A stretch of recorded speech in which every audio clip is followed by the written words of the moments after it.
So hello and welcome to today's episode of the complete history of Bully.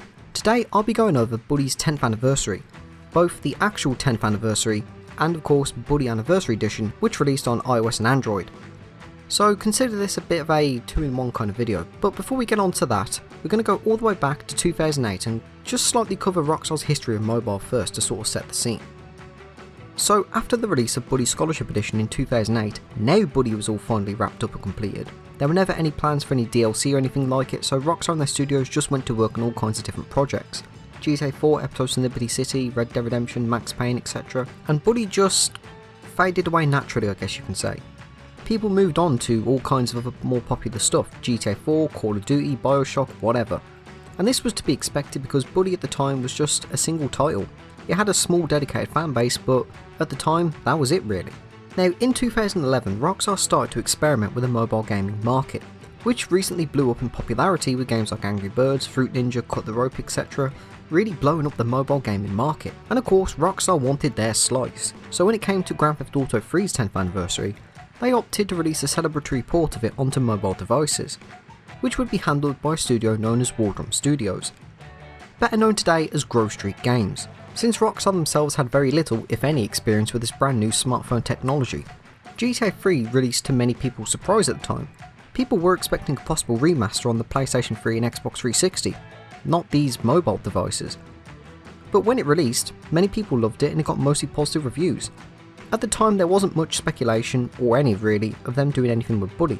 Since GTA 3 was Rockstar's revolutionary title that shot them into the spotlight, it was understandable why they did something special specifically for it. But in 2012, Rockstar went ahead and released both Max Payne and GTA Vice City for mobile, or in Vice City's case for its 10th anniversary too. And it's here when people started speculating on what Rockstar would put out next. Were they really going to put all their PS2 titles onto mobile? GTA San Andreas was looking incredibly likely to come to mobile, as were the two PSP titles.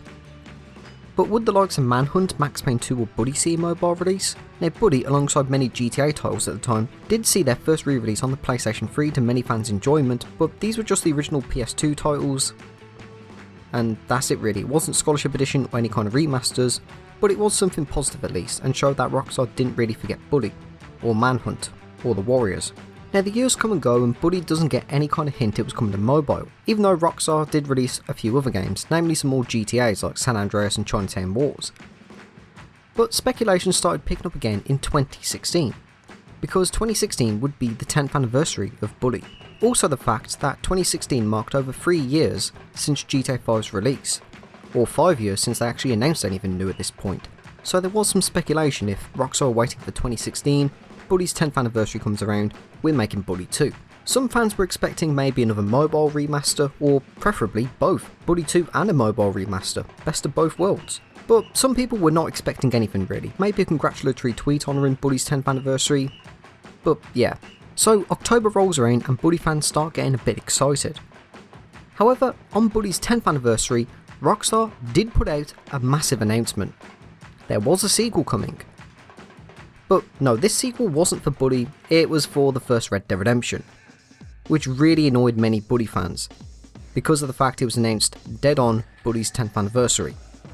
Now while it was the first big Rockstar announcement since 2011, and it really hyped up a lot of people, it did feel like a slap in the face to the Bully community, because they just completely ignored it.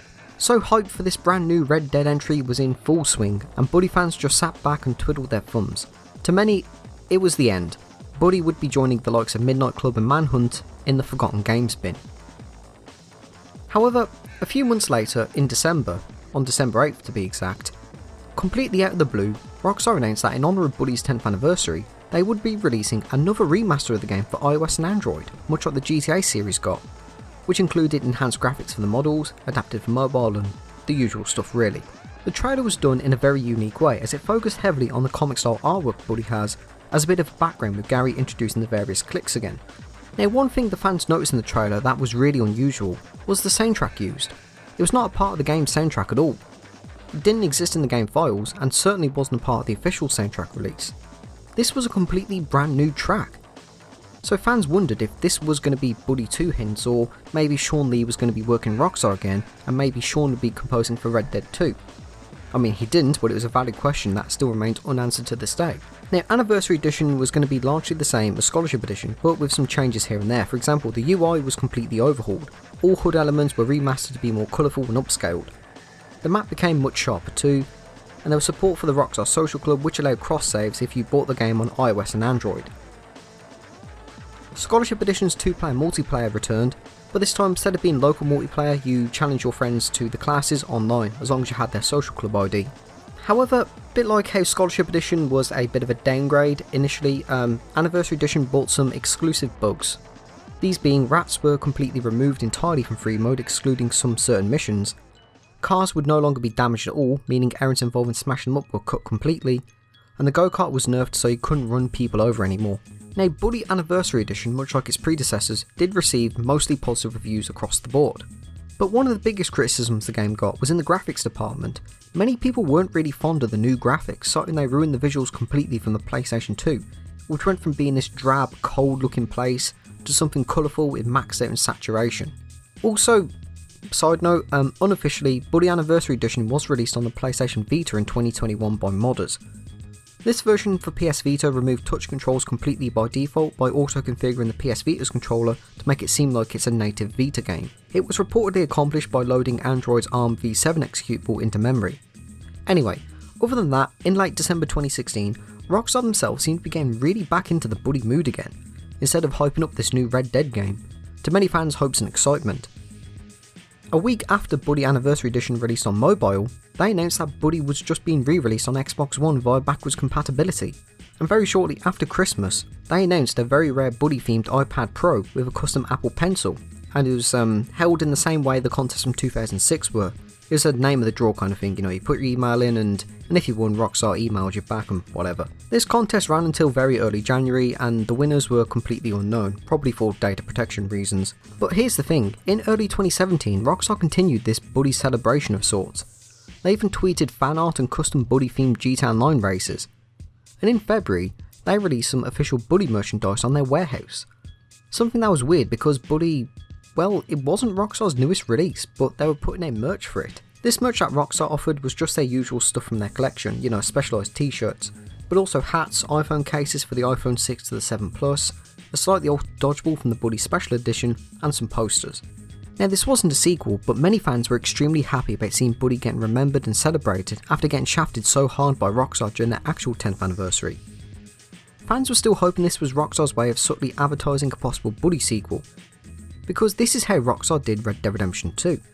They managed to reignite interest into the Red Dead series by releasing the first Red Dead and Undead Nightmare onto Xbox One via backwards compatibility, and then just dropped the announcement a few months later. But what Bully fans didn't know at the time was, they were planning a sequel, and they were planning one for many, many years. But we'll get onto that in the finale episode, so thank you for watching this episode and have a great day.